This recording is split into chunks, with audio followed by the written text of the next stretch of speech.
문제 7번입니다.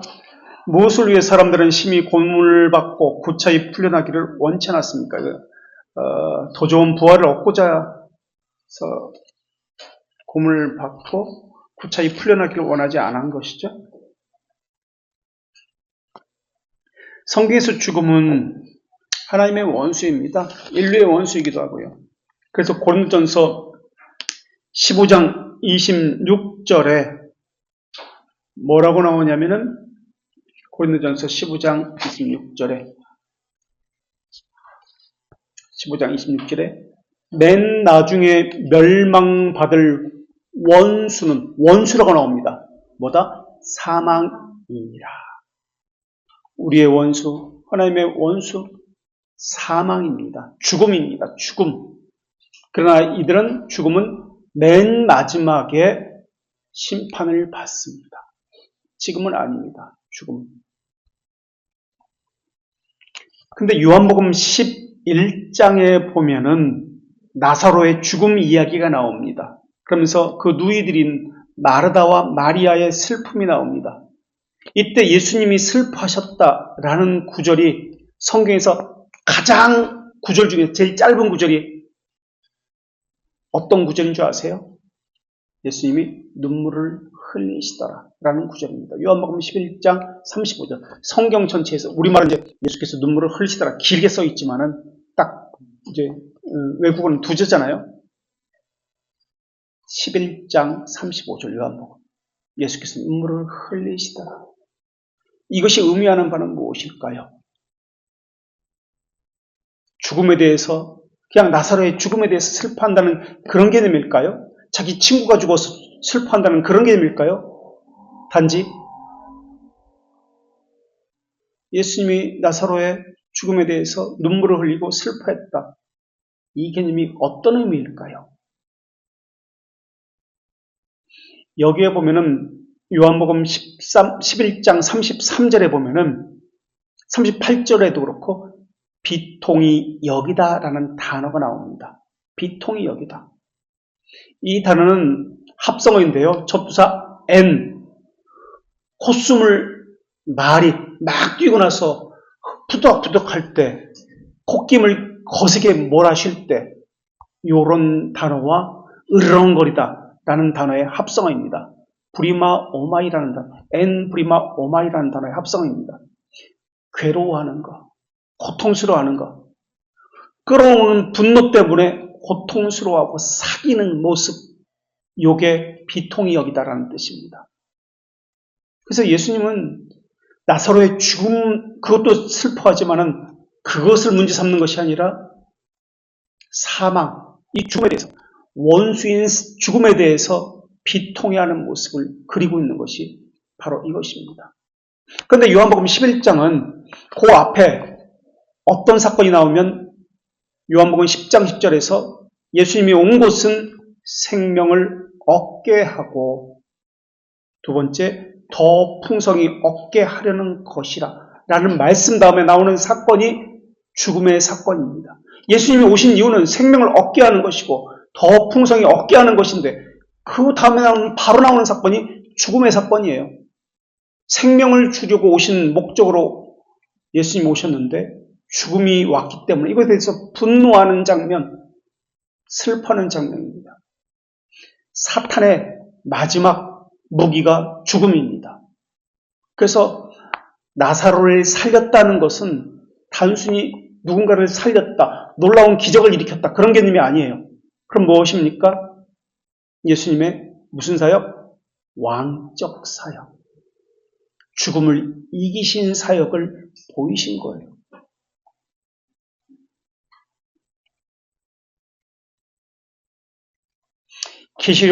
요한계시록 12장 12절을 한번 볼까요?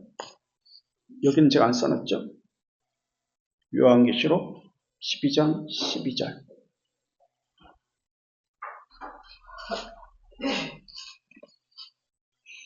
여기 보면 마귀가 나옵니다. 12장 12절 요한계시록. 그러므로 하늘과 그 가운데 거하는 자들은 즐거워하라. 그러나 땅과 바다는 화 있을진저. 땅과 바다는 화 있을진저. 이는 마귀가 자기의 때가 얼마 남지 않은 줄을 알므로 크게 분내어 너희에게 내려갔습니다. 마귀가 땅과 바다에서 지금 활동하고 있다는 그것을 이야기합니다. 왜 마귀는 분내면서 이 땅에서 신자들에게 갔습니까? 그 이유는 자기의 때가 얼마 남지 않았다는 것을 알았기 때문에 그렇습니다. 그렇다면 신자는 이 마귀가 이 땅에서 그렇게 활약을 하면서 분내면서 활약을 하면서 자기 편의로 만들려고 시험하고 속이고 있습니다. 하나님께 가까이 나아가지 못하도록 그렇게 방해하고 있습니다. 그렇다면 이들을 어떻게 이깁니까? 바로 앞절 11절 한번 보세요. 요한계시록 12장 11절. 또 우리 형제들이 어린 양의 피와 자기들이 증언하는 말씀으로서 그를 이겼으니 그들은 죽기까지 자기들의 생명을 아끼지 아니하였더라. 어린 양의 피와 증언하는 말씀으로 마귀를 이길 수 있다라고 이야기합니다. 말씀으로 이기는 것이에요. 하나님의 말씀으로 이기는 겁니다. 다른 것으로 안 됩니다. 마귀를 이기는 것은 나를 붙들고 있는 부패성, 게으름과 성급한 확신입니다. 부패성은 두 가지로 이루어졌습니다. 게으름, 하기 싫은 것. 성판 확신, 타협하고 신인 협력론. 이것을 이기는 것은 말씀으로입니다. 그래서 신자는 부활의 소망을 가지고 말씀으로 이것을 이깁니다. 참고로 성경에 보면 어느 때는 사탄이라고도 하고 어느 때는 마귀라고 합니다. 이 차이 아세요? 왜 사탄, 마귀 이렇게 이야기할까? 사탄은 뭐고 마귀는 뭡니까? 다 같은 말입니까? 예, 물론 같은 말입니다. 그런데 또 틀립니다. 어떤 점에서 틀립니까? 다른 존재이기 때문에 틀립니다. 사탄은 히브리어로 서턴이라고 합니다. 서턴. 히브리어입니다. 히브리어. 이 사탄은 대적자, 고소자라는 뜻입니다. 대적자, 고소자. 서턴. 히브리어입니다. 그럼 마귀는 무엇입니까? 헬라어로 디아볼로스라는 뜻입니다. 헬라어. 그리스어죠. 헬라어는 디아볼로스. 디아볼로스는 중상자, 이간질하는 자, 참소자라는 뜻입니다. 대적자, 하나님을 대적하는 자. 그러나 이 마귀는 중상모략하는 자예요. 이간질하고. 마귀는 사탄보다 아래에 있습니다. 그래서 사탄을 보조하는 것이 마귀입니다. 그래서 사탄은 독립적인 존재입니다. 하나님을 대적합니다.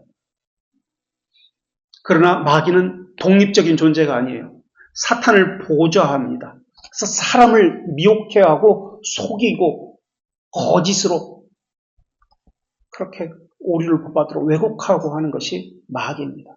그래서 사탄과 마귀를 성경에서 구별해서 하나님을 앞에 섰을 때는 사탄이라고 개념을 쓰고 속이고 그리고 이간질할 때는 중상모략할 때는 마귀라는 단어로 그렇게 쓰고 있습니다. 어쨌든 하나님은 생명의 창시자입니다. 아담에게도 생명을 불어넣으셨습니다. 그리고 죽은 자에게도 생명을 불어넣으실 수 있는 분입니다. 그런데 우리는 그렇기 때문에 어거스틴 이런 말을 했죠. 주 안에서 안식하기 전에는 불안했다. 주 안에서 안식한 후에야 참된 안식을 얻었다라고 이야기합니다. 그래서 하나님과 관계하기 전에 영혼은 불안해하는 것이 당연합니다. 참된 만족을 얻지 못합니다. 하나님을 발견해야만 참된 안식과 기쁨을 얻을 수 있습니다. 이것은 하나님의 자녀만이 알 수 있는 겁니다. 이 체험이라고 이야기합니다. 하나님이 어떠한 분이신지 알았기 때문에, 깨달았기 때문에, 만났기 때문에 그렇습니다. 하나님께서 왜 돕는 배필을 주셨을까? 우리는 결혼 안 하는 것이 이 사회 문화인데 잔대 문화입니다. 전체적인 분위기가 그래요. 불순종의 문화입니다. 대적하는 문화예요. 왜 돕는 배필을 주셨을까? 왜 하와를 아담에게 만나게 하셨을까? 무엇과 관련되어서? 하나님이 생명이시기 때문에 생명을 주십니다. 그리고 아담을 흙으로 지으시고 생명을 주셨습니다. 그리고 하와를 주셨습니다. 생명과도 연결되게 되었습니다. 그래서 주신 명령이 무엇이죠? 아담에게 주신 명령이 뭐예요? 생육하고 번성하고 그 다음에 땅에 충만하라 라는 명령을 주셨습니다. 번성, 충만, 생명의 개념입니다. 생명의. 가정은 생명의 개념입니다. 근데 사탄은 반대입니다. 죽음을 줍니다. 생명을 방해합니다. 사망으로, 죽음으로 이끄는 것이 사탄이 하는 일입니다. 그래서 세상 속에서는 죽음이 만연합니다. 그렇다면 생명이 있는 곳에 들어가서 죽음으로 이끌어야 되기 때문에 교회 안으로 들어오는 거예요. 에덴 동산의 창조 이야기는 언약이라는 용어는 나오지 않습니다. 언약이라는 단어는 나오지 않아요. 근데 언약의 기본 요건이 나옵니다. 그것이 무엇이냐면 하나님께서 아담에게 어떤 사명을 주셨죠? 무엇을 하도록 하셨죠? 일을 주셨습니다. 노동을 주셨죠? 가정을 주셨죠? 그리고 안식을 주셨습니다. 쉼을 주셨어요. 노동, 가족, 안식. 일, 가족, 가정, 안식. 이것은 기본적인 언약의 규례입니다. 왜? 이것은 순종과 연결됩니다. 순종과 연결돼서 이것은 생명입니다. 불순종과 연결되면 죽음과 연결됩니다. 아담 사이에 맺어진 언약입니다. 일을 하는 것, 경작하고 다스리는 것, 가정을 갖는 것, 생육하고 번성하는 것, 쉼을 얻는 것, 안식. 하나님과 인간 사이의 관계 가운데 생명이 있습니다. 그리고 이 생명은 무엇과 관련되어 있죠? 장소와도 관련되어 있습니다. 하나님의 현존의 장소. 하나님은 모든 곳에 계십니다. 편지하십니다. 그런데 특별히 임재하는 곳이 있습니다.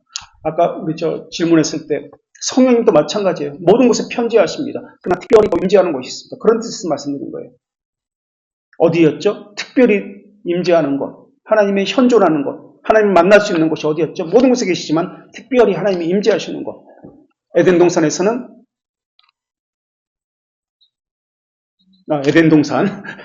에덴 동산이고 또 이 땅에서 이스라엘 백성들 가운데에서는 성소 또는 성전에 임재하신 거예요. 특별히 성소에서도 성막에서도 어디죠? 더 안쪽인 거룩의 장소는 지성소. 예. 하나님의 말씀의 순종과 관련되어진 것이 생명입니다. 그리고 하나님의 현존과 관련되어집니다. 그래서 에덴 동산은 하나님의 현존의 장소, 임재의 장소입니다. 그리고 거기에는 중심에 말씀이 있습니다. 그리고 거기에는 말씀에 대한 순종이 있습니다. 반대로 에덴 동산에서 추방되어 있었습니다.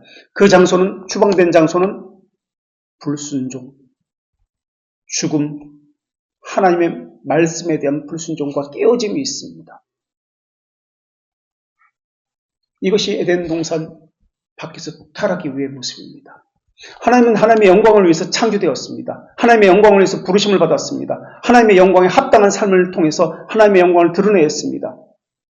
또 하나님의 섬김으로써 하나님의 영광을 드러냈고 하나님께서 주신 영적 선을 통해서 하나님의 영광을 드러냈습니다. 이게 창조의 목적이에요. 이것이 노동, 가족, 안식을 통해서 드러납니다.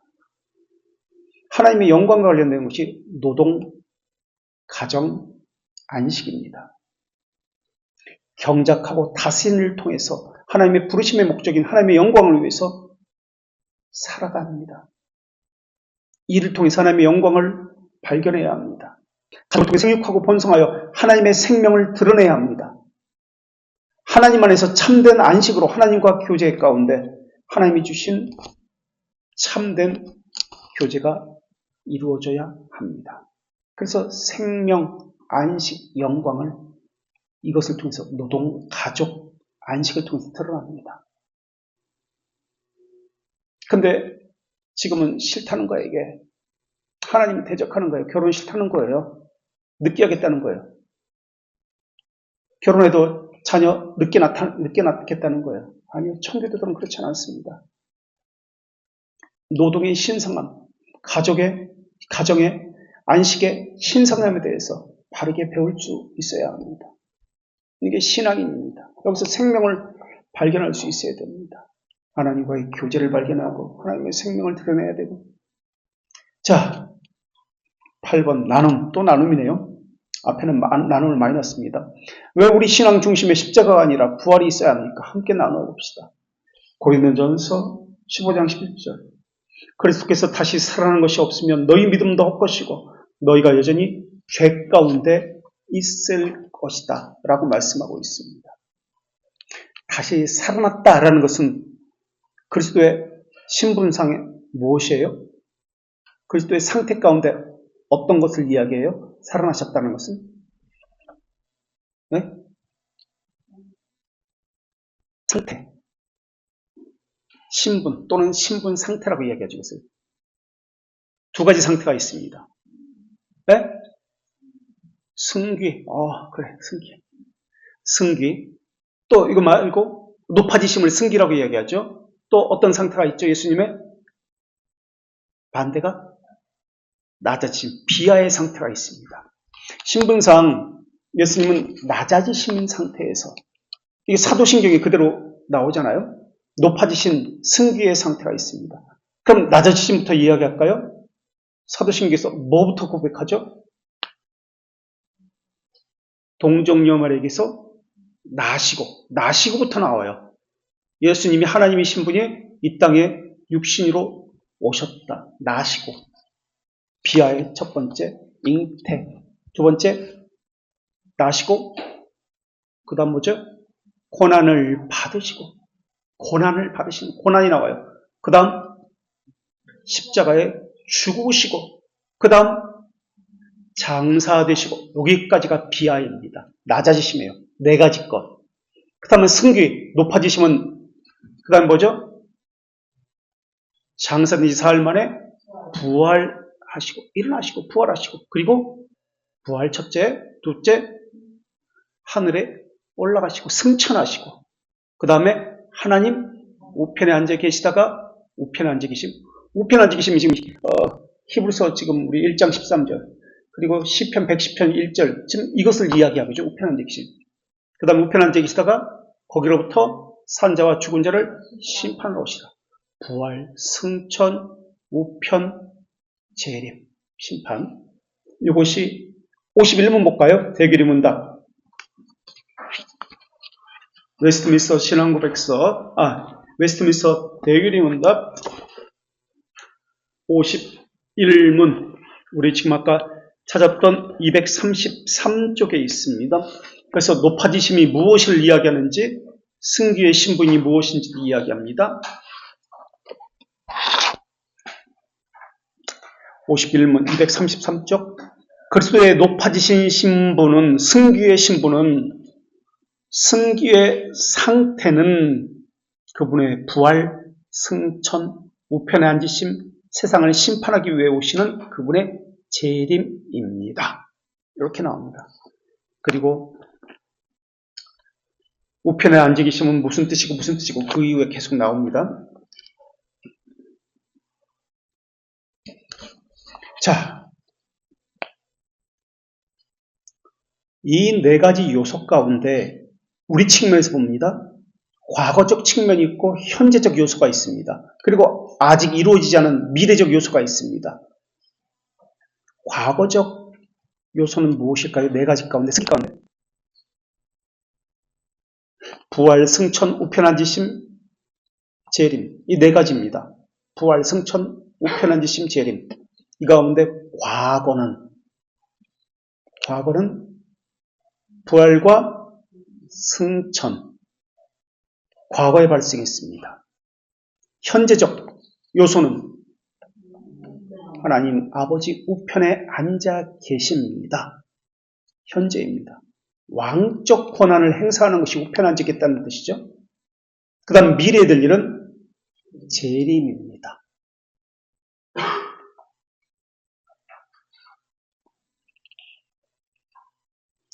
그래서 에덴 동산에서 주셨던 일, 가족, 안식이 모두가 회복되어서 그 의미를 되찾는 것, 이게 부활의 의미입니다. 경작하며 다스렸다고 했습니다. 경작이라는 단어는 성소에서 제사장들이 하나님을 섬겼다고 할 때 그 단어와 동일하다고 했습니다. 이것이 에덴 동산에서 경작했다는 단어입니다. 성소에서 제사장들이 섬겼다. 같은 단어라고 배웠습니다, 이미. 그리고 다스리다는 것은 왕적 사역입니다. 그래서 경작은 제사장적 사역, 다스리다는 왕적 사역입니다. 이것이 일을 통해서, 가정을 통해서, 안식을 통해서 다시 회복되는 것. 이것이 부활의 사건입니다. 자, 부활이 말하는 것은 무엇입니까? 9번. 이번에는 지금 BC는 벨지카입니다. 벨지카 카테키즘. HC는 하이델베르크 카테키즘. WLC는 웨스트민스터 라지 대교리 문답입니다. 이번엔 BC 벨지카 20장 2항 18페이지에 있습니다. 이거 우리가 찾아본 건데.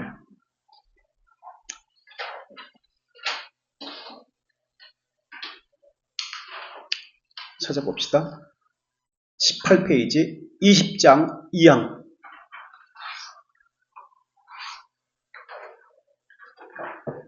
벨지카 20장 2항 18쪽. 그러므로 하나님께서 자기 아들에게 우리의 사악함을 두셨을 때, 우리의 사악함을 누구에게 두셨다고요? 우리의 죄의 결과를 누구에게 두셨다고?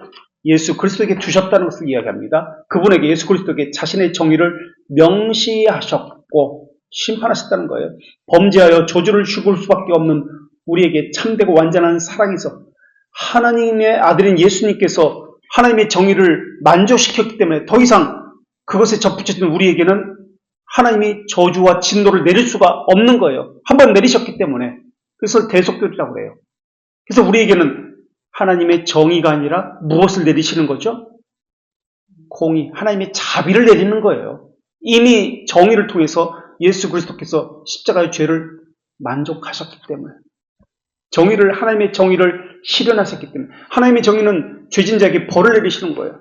정의를 명시하셨기 때문에 범죄의 저주를 받을 수밖에 없는 우리에게 참되고 완전한 사랑에서 나온 자신의 자비함과 선하심을 부었고, 정의를 담당하셨기 때문에 우리에게는 자비함과 선하심을 부었고, 그분을 위해서, 우리를 위해서 그분의 죽음을 두셨고, 그리고 우리의 책임을 위해 그분을 일으키셨으므로 그분으로 말미암아 우리가 불멸함과 영생을 얻게 되었습니다. 부활은 무엇을 위해서, 우리의 무엇을 위해서 부활하셨습니까? 칭의, 죄들의 용서를 위해서 부활하셨습니다. 무엇으로 우리는 영생을 얻습니까? 불멸함을 얻습니까? 영원한 생명을 어떻게 얻습니까? 무엇으로 인해서? 그분의 부활로 인해서.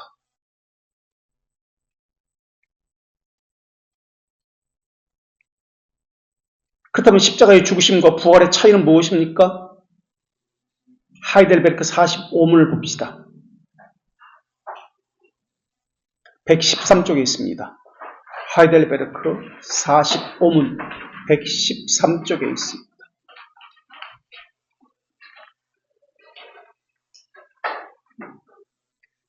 (113쪽) 그리스도의 부활이 우리에게 준 혜택이 무엇입니까? 세 가지 것으로 나옵니다. 113쪽의 45문. 첫째, 그분의 부활로 죽음을 이겼기 때문에 자신의 죽으심으로 우리를 위해 구입한 공의에 우리를 참여시켰고, 공의라고 나왔습니다. 그렇죠? 정의가 아니라 공의입니다. 하나님의 정의를 만족시킨 것이 예수님의 십자가의 죽으심이기 때문에 우리에게는 하나님이 자비를 베풉니다. 공의에 우리를 참여시켰고, 첫째, 자비에 참여시켰고, 둘째, 그분의 권능으로 우리는 새 생명으로 일어나게 되고, 새 생명으로 일어났다는 뜻이 무엇이죠? 중생. 중생, 거듭남. 새 생명으로 일어나게 되고, 끝으로 그리스도의 부활은 우리에게 복된 부활의 확실한 보증이 됩니다. 그리스도의 부활이 없으면 죄들의 용서도 없어요. 칭이 없어요. 성화 없어요. 영생도 없습니다.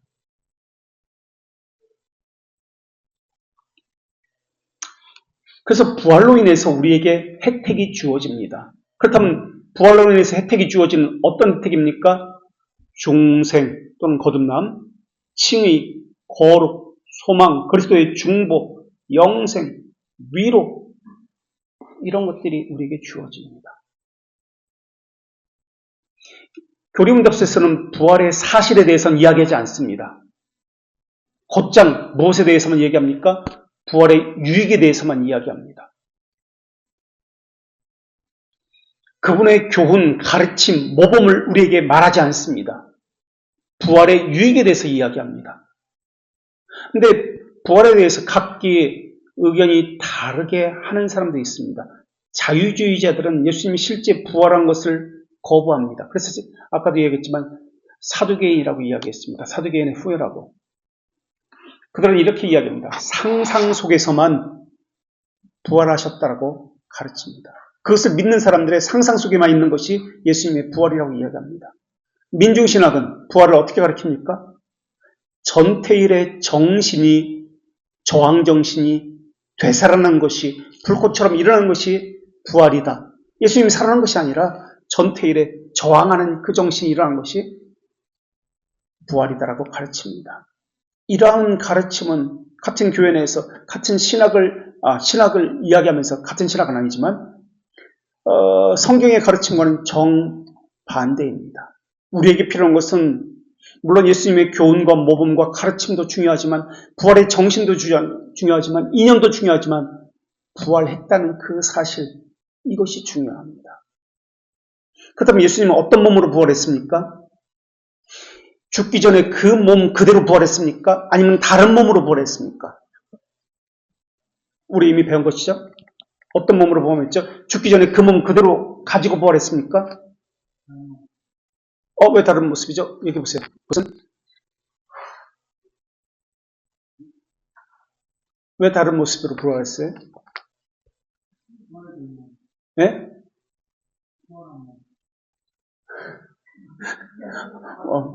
물론 부활한 몸. 이제 그 육신의 그 모습, 그 육체 그대로 부활했죠. 묻히신 몸 그대로 부활했습니다. 그렇다면 그 몸은 썩었습니까? 3일 동안 무덤에 있었기 때문에, 땅에 있었기 때문에 썩은 몸입니까? 왜 썩지 않았습니까? 땅에 묻히신 그 몸 그대로, 변하지 않은 모습 그대로, 썩지 않은 모습 그대로 부활했습니다. 왜 그 몸 그대로 부활해야 했습니까? 그 부활은 예수님 스스로 자신의 권능에 의해서 부활했습니다. 누구에 의해서 부활된 것이 아니에요. 하나님의 성부 하나님께서 일으키신 것이 아니에요. 정확히는 삼위 하나님의 함께하는 사역이었지만 예수님 스스로 권능에 의해서 일어났습니다. 왜 그러면 썩지 않았습니까? 몸이 전혀 부패하지 않았습니다. 왜 그랬습니까? 왜 그래야 했죠? 네? 아니, 죄를 지고 죽었잖아. 죄값을 치러서 죽었는데 죄가 있이 죽었어요. 예수님은 죄가 없지만은 우리의 모든 죄를 짊어지고 죽었습니다. 근데 죽으면 시체가 썩어갑니다. 변화가 돼야 돼요. 육체는. 근데 무덤에 갇혔어요. 근데 3일 동안 썩지 않았어요. 그 몸 그대로 부활했다고 나옵니다. 왜요?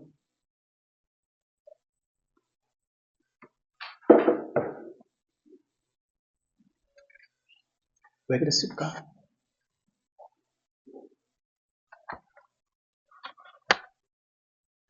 네? 네?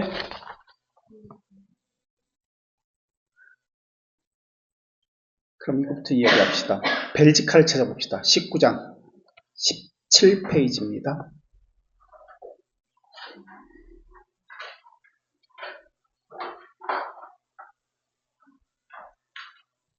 19장 17페이지.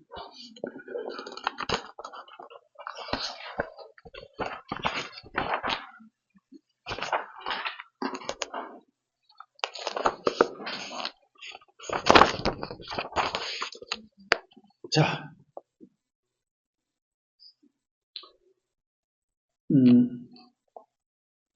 파랑 봅시다. 17페이지 파랑 괄호 8. 그러므로 우리가 고백하는 것은 그분은 참 하나님이시고 참 인간이라는 것입니다. 다시 말하면 죽음을 정복하는 권능적인 면에서 참 하나님이시고 육체의 연약함을 따라 우리를 위해서 죽으신 면에서 참 인간입니다. 라고 나옵니다. 그렇죠? 자, 4항부터 다시 볼게요. 이번에는 4항부터 7항까지 보겠습니다. 하지만 두 본성은 하나님이시면서 인간이신 본성, 신성과 인성인 본성은 괄호 4. 하지만 두 본성은 한 위격 안에 너무나 밀접하게 연합되었습니다. 그분이 죽음 가운데서도 이것은 분리되지 않았습니다. 예수님이 죽었을 때 신성과 인성이 따로 분리되었습니까? 5항, 괄호 5. 그러므로 죽을 때 그분이 아버지 손에 맡겼던 것은 자신의 몸을 떠난 실제 인간의 영이었습니다. 영혼이 떠나시니라. 마태복음 27장 50절. 예수께서 다시 크게 소리 지르시며 영혼이 떠나가시더라. 라고 나옵니다. 이것이 말하는 것은 무엇입니까? 신성이 떠나갔다는 의미가 아니라, 인성이 떠나갔다는 의미가 아니라, 인간의 영혼이 떠나가셨더라라는 의미입니다. 그 이야기를 하는 거예요. 괄호 6. 무덤 가운데 누웠을 때도 신성은 항상 인성과 연합한 채 그대로 있었습니다. 로마서 1장 4절 보실래요? 성결의 영으로는 죽은 자들 가운데서 부활하사 1장 4절 성결의 영으로는 죽은 자 가운데서 부활하사 능력으로 하나님의 아들로 선포되셨으니 곧 우리 주 예수 그리스도시나. 성결의 영으로는 죽은 자들 가운데서 부활하사 그대로 있었습니다. 신성과 성결의 영으로 인성 가운데 연합한 채로 그대로 있었습니다. 무덤에서도. 그리고 7항 그리고 신격은 그분 안에서 그만둔 적이 없습니다. 인성과 신성은 결합한 채로 신성이 그만둔 적이 없습니다. 분명 드러나진 않았지만 유아 때에도 아기 때에도 잉태했을 때에도 신성과 인성은 결합되어서 있었습니다. 그 이야기를 합니다.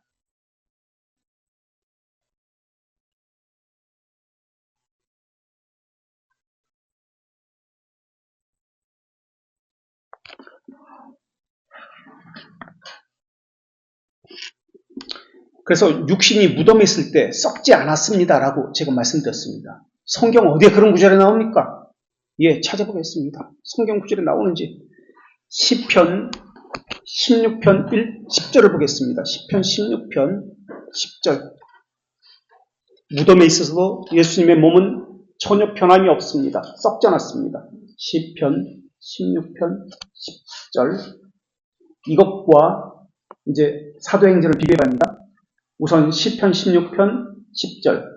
이는 주께서 내 영혼을 스올에 버리지 아니하시며 주의 거룩한 자를 멸망시키지 않으실 것임이니이다.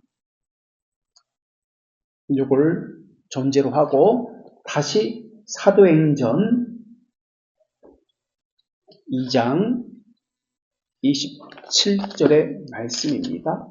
2장 27절의 말씀입니다. 동일한 말씀이죠? 이는 내 영혼을 음부에 버리지 아니하시며 주의 거룩한 자로 썩음을 당하지 않게 하실 것임이로다. 주의 거룩한 자로 썩임을 당하지 않습니다. 무덤에 있을 동안 썩지 않았습니다. 썩임을 당하지 않습니다. 음부에 버리지 아니할 것이고 거기서 썩음을 당하지 않습니다.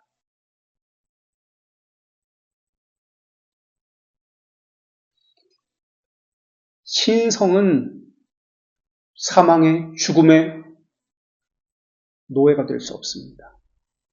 죽음의 사망에 질 수가 없습니다. 신성은 오히려 죽음을 이깁니다. 그래서 죽음 가운데에서 죄의 값을 치른 것으로 끝이 납니다. 육체가 썩어서는 안 됩니다. 그래서 육체 그대로 부활해야 사망을 이긴 것이 됩니다. 죽음을 이긴 것이 됩니다. 육체가 썩으면 죽음에 진 것이 됩니다.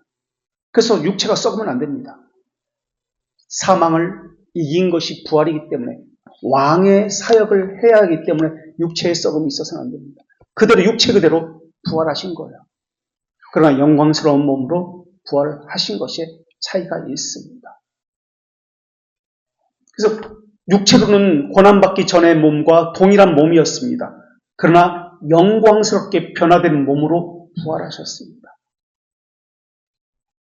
그렇다면 육체의 몸으로 동일한 몸을 가지고 부활했지만 죽기 전과 십자가를 지고 부활한 이후의 몸은 다른 몸이 되었습니다. 어떤 면에서 다른 면이 되었습니까?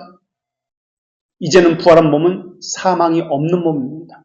연약함이 없는 몸을 가지고 부활하신 것입니다. 그래서 요한복음 11장에 나사로의 이야기가 나오는데요. 여기는 다음 주에 계속 이어서 하도록 하겠습니다.